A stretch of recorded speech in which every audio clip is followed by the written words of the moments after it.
नमस्ते दोस्तों। पाइथन के प्रैक्टिकल सीरीज के पार्ट 5 में आपका स्वागत है। आज हम एक बहुत ही इम्पोर्टेंट टॉपिक में फोकस करेंगे, फंक्शंस।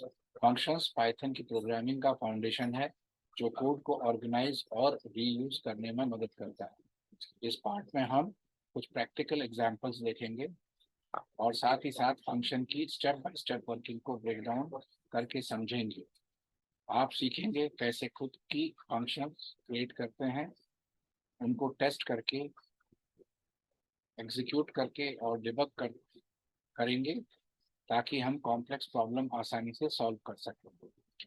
क्लास के एंड में आपको पाइथन फंक्शंस की सॉलिड अंडरस्टैंडिंग हो जाएगी और आप confidently advance programming task complete कर पाओगे। तो चलिए शुरू करते हैं हमारा प्रैक्टिकल फंक्शंस का journey, Python essential programming part 5 में। फंक्शंस के इस प्रोग्राम में पहला प्रोग्राम हमारा जो है, just check whether the number is even और ऑड। किसी भी फंक्शन की शुरुआत डेफ से किया जाएगा और उसके बाद फंक्शन के नाम को दिया जाएगा। हमारे इस एग्जांपल में हमने check underscore even underscore odd नाम के फंक्शन को हम क्रिएट कर रहे हैं।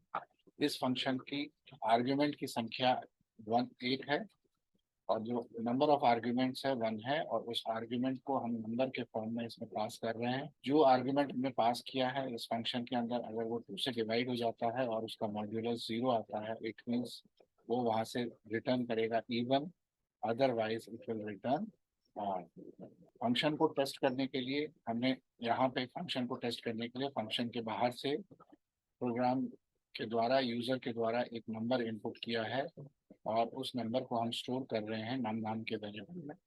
नम नाम के वेरिएबल में स्टोर करने के बाद इसी वेरिएबल को हमने एज अ आर्ग्यूमेंट फंक्शन को कॉल करते हुए उसके अंदर पास कर दिया है, और जो भी वैल्यू वहां से रिटर्न होगी वो रिटर्न हो जाके रिजल्ट नाम के इस वेरिएबल में स्टोर हो जाएगी। एफ स्ट्रिंग फंक्शन स्टेटमेंट के द्वारा हमने सिंगल स्टेटमेंट में वेरिएबल के वैल्यू को और उसके रिजल्ट की वैल्यू को हमने यहाँ पे प्रिंट के माध्यम से प्रिंट करना है। ये वाला स्टेटमेंट हमारा फंक्शन कॉल कहलाता है।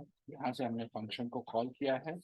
ये फंक्शन हमारा with return type and with argument की श्रेणी में आता है, क्योंकि फंक्शन किसी विशेष प्रकार की वैल्यू को वहां से रिटर्न करके भेज रहा है और जिसको हम किसी वेरिएबल में स्टोर भी कर रहे हैं।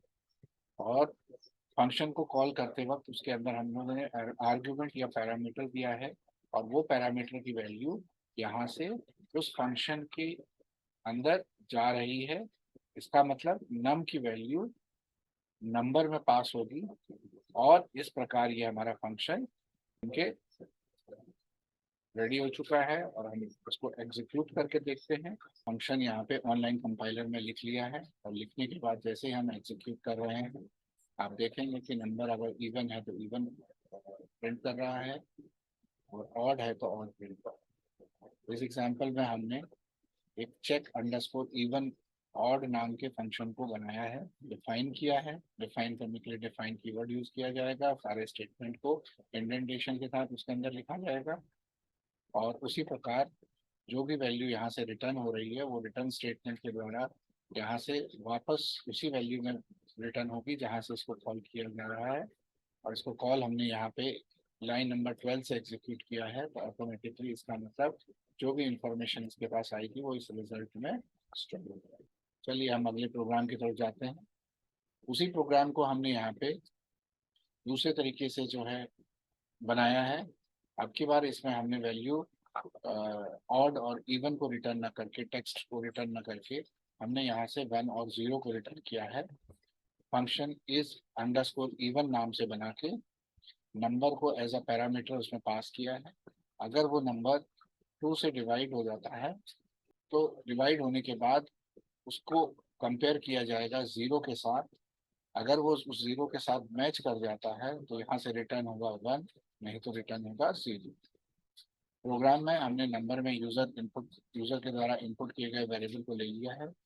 इफ करके हमने यहाँ पे फंक्शन को कॉल किया है, इज अंडरस्कोर इवन, इसी नाम से हमने फंक्शन यहाँ पे बनाया था। और इस फंक्शन के अंदर जो यूजर के द्वारा इनपुट वैल्यू है नम वेरिएबल में, उसको पास कर दिया है।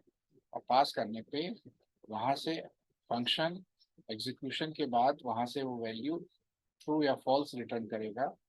और उसके आधार पे हमारा यहाँ पे या तो इवन प्रिंट होगा या ऑड प्रिंट होगा। ये हमने प्रोग्राम को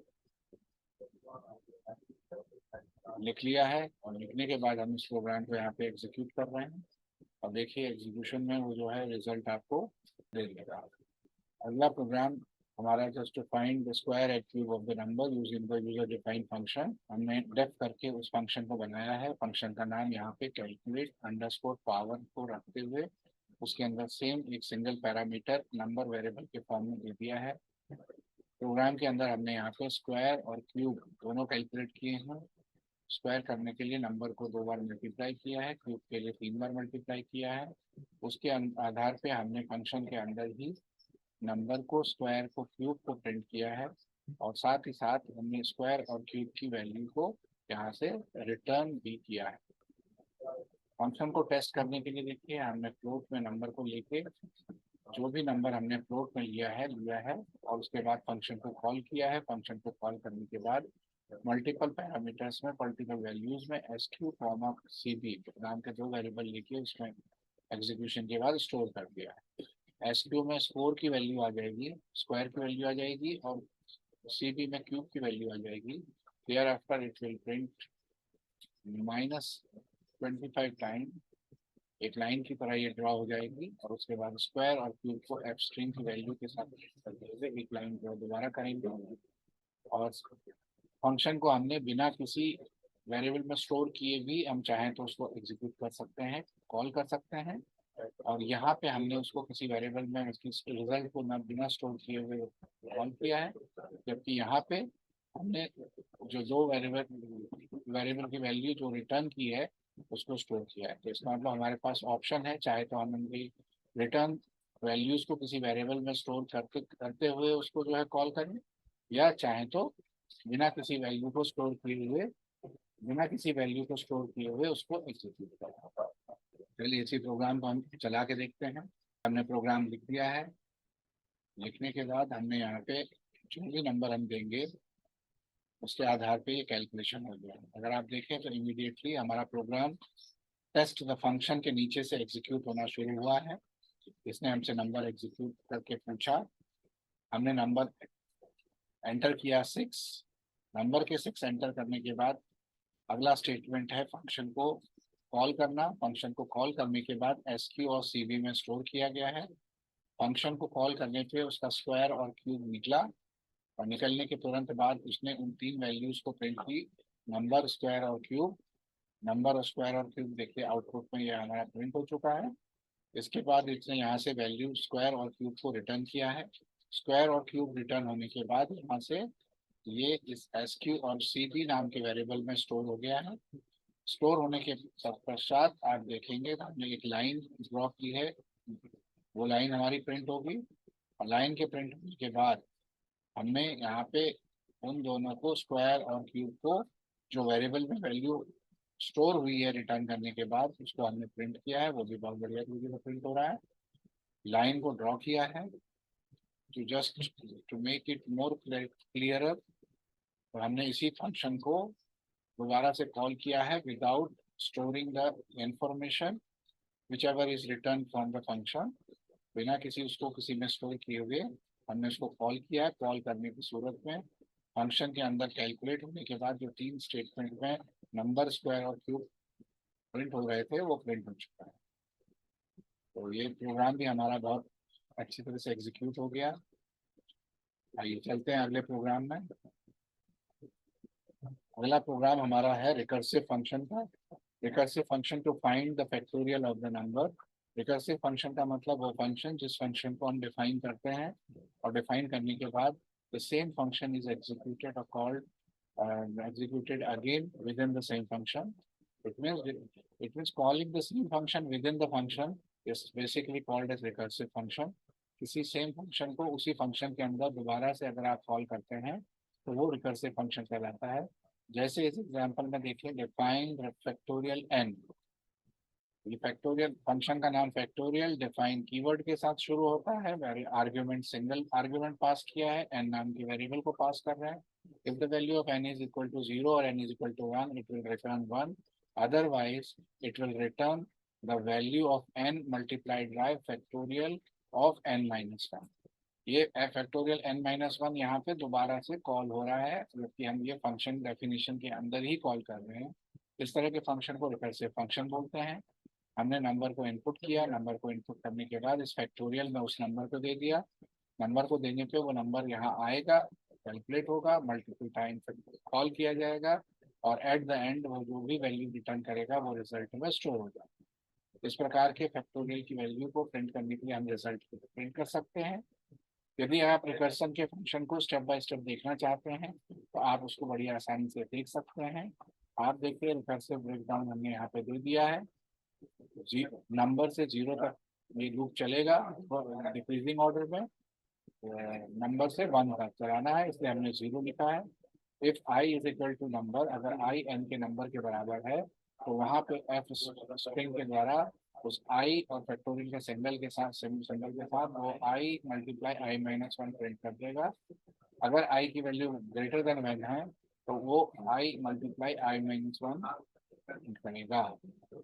आई माइनस 1 प्रिंट करेगा, और एंड स्टेटमेंट लिखने की वजह से वो सारे चीजों को एक ही लाइन में प्रिंट करेगा। If the number is equal to 1, then it will return or print 1 after that। इसका मतलब हमारा जो स्टेटमेंट आएगा सब एक साथ एक ही लाइन में प्रिंट होगा। चलिए इसको तो चला के हम देखें। ये हमने प्रोग्राम लिख लिया है। लिखने के बाद इसको जब हम रन कर रहे हैं तो देखिए रन करने पे हमने जो प्रोग्राम लिखा है 5 एंटर किया तो ये 5 हमारा ये फैक्टोरियल हमारा निकल चुका है। रिकर्जन के ब्रेकआउट को देखने के लिए ये देखिए 5 का फैक्टोरियल बन के आया, फिर उसका 5 इंटू 4 बार, 4 इंटू 3 बार, ऐसे करके ये स्टेटमेंट चलता है। फैक्टोरियल हमेशा एग्जीक्यूशन होता है लास्ट इन फर्स्ट हाफ के ऑफर में। इसका मतलब ये 1 इस 1 बार के जगह आएगा, 1 इंटू 2 2 हो जाएगा, 2 बार की जगह 2 आएगा, 2 इंटू 3 6 हो जाएगा, 3 बार की जगह 6 आएगा, 6 4 जा 24, 24 यहाँ आ जाएगा, 24 5 जा 120। इस प्रकार ये जो है 120 एग्जीक्यूट होगा। तो इसी के साथ हमारा आज के सारे प्रोग्राम कंप्लीट हो गए हैं। धन्यवाद।